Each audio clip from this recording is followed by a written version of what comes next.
Then if you want to get into the parallel compression stuff now, like I said, I go kind of overboard with it. Yeah, it's a little crazy.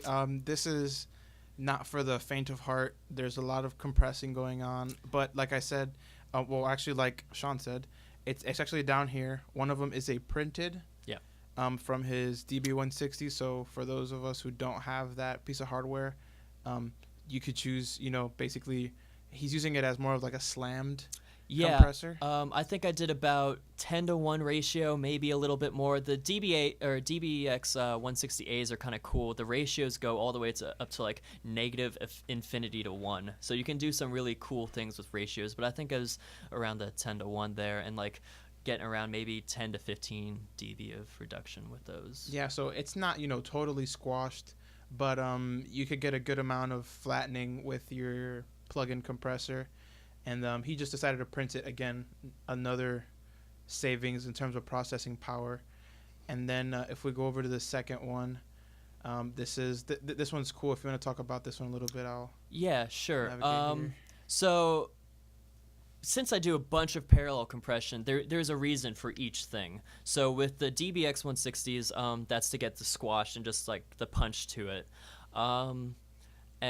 But with this one, what I like to do is with the stereo version of the Puig Child is you can put it in the lat var mode, which is essentially mid-side. So it changed the top to where it's just compressing the middle and the bottom to where it's compressing the sides. So if we just play the drums, well, let's go to the beginning of the song where there's a lot more going on. So as you can see, I don't really like doing a lot of compression to the middle just because it's getting done so much else, like a lot of other places. So just kind of keeping that more or less the same. I did turn the level down a lot so that it's really just focusing on the sides here. That's what I'm trying to do. With this one, I try making the drums wider with it. So it's a lot more focused on the cymbals and things like that, which is found on the sides, which you'll see why I had the threshold up to like 7. So this is more of like a functional parallel compression. You're just not parallel compressing once to give it one effect. This is parallel compressing. We're saying 3 times, but we're achieving 3 different things with each of these, which is a really, for this sparse of a mix, it might look like overkill, but to be honest, there's something to be said about it. Everything is compressing a very little bit. It's getting spaced out it's a good bit, but at the same time, it adds a lot. Yeah, it's kind of like, there's like the Michael Brower form of compression where that's more for like the overall mix where he has 4 different buses with different compressors where he likes getting different things, and so depending on what he wants, he'll send things to him. So it's kind of like the same thing, but with just strictly drums. So yeah, was there anything else you wanted to add with that? No, that was good. That was just like the point we wanted to get across, that this is not just, I'm not going to parallel compress 3 times, just blow everyone's brains up. No, this is these are for different flavors of parallel compression. Right, and so with here, I have a relatively quick release time. I do turn the volume down because I'm not looking to get more volume out of adding this parallel compression, just like the width of it. So that's kind of what I go for. And then I threw the S1 imager on and gave it a little boost as well, just to kind of, so I'll mess around with this so you can hear what it's doing.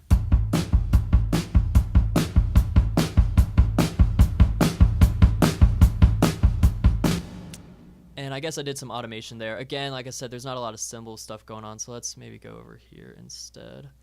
Where did my mix window go? There it is.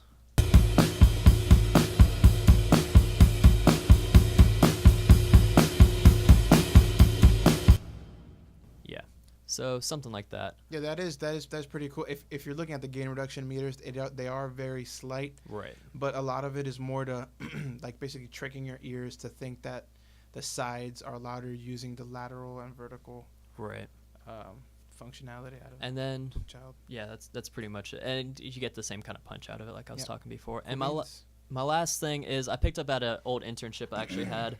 It's just strictly for the kick and snare. And so just to get a little more punch out of that, they had a hardware version of the 1176. So he would just run it to that. But so what I tried doing here is just using the Blackie, if you will, the analog, and I turned the output down just again because I'm not trying to get level out of it, just more of the punch, and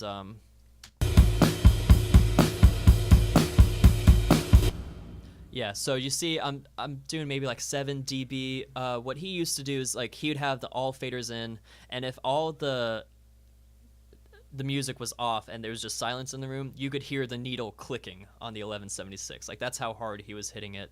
So I tried doing something similar like that, doing a fast attack and kind of a slow release just to get more of the, I don't know, I find when you do a slow release, it can add just more, almost like a reverb kind of thing, like it adds more body or whatever. Because you hear the compressor like moving. Right. It's actually backing off. With a slower release, it's backing off slower, so it's a more audible release. Yep, it's cool.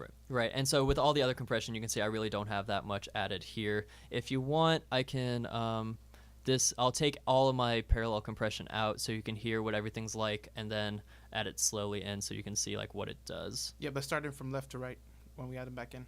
Right. Yeah. So this starting with the 160, then the Puig Tech, and then the 1176.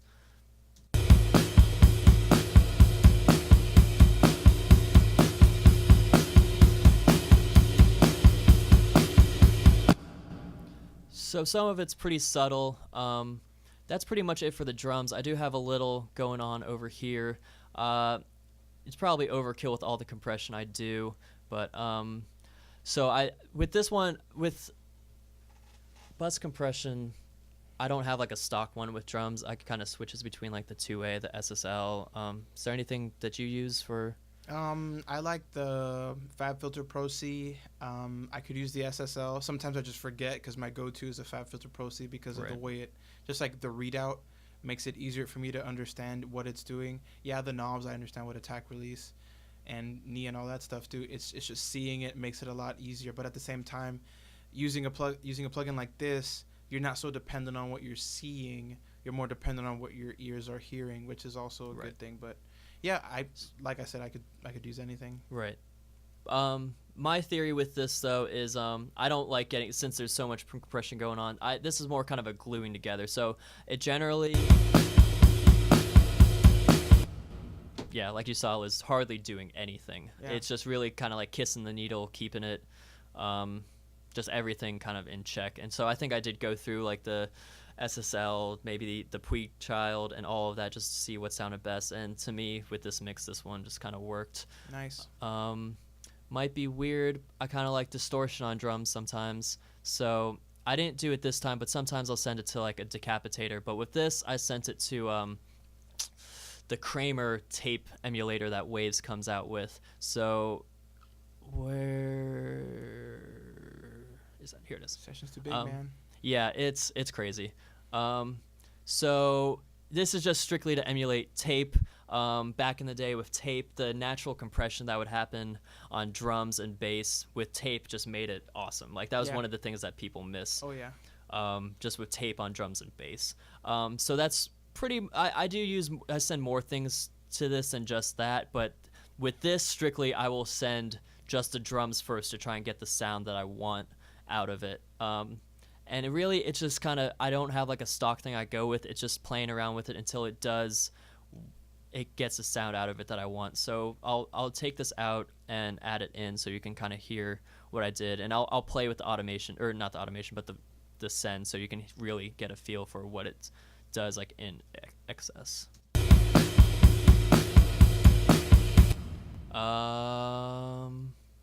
Where is that just...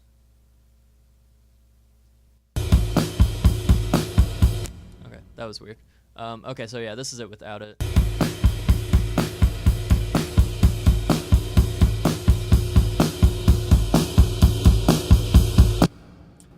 Yeah, so with that, I felt like it kind of maybe tamed the cymbals a little bit more. It darkened it up for sure, and just, again, gave it more punch. Yeah, a lot of the stuff with tape is the fact that tape wasn't wide enough to actually compensate for the big waveforms we'd get out of a kick and big toms, and then obviously the distortion would taper off the high end, give you a little bit of that low pass kind of feel, but at the same time a little bit of crunch subharmonic distortion in there, which is really nice.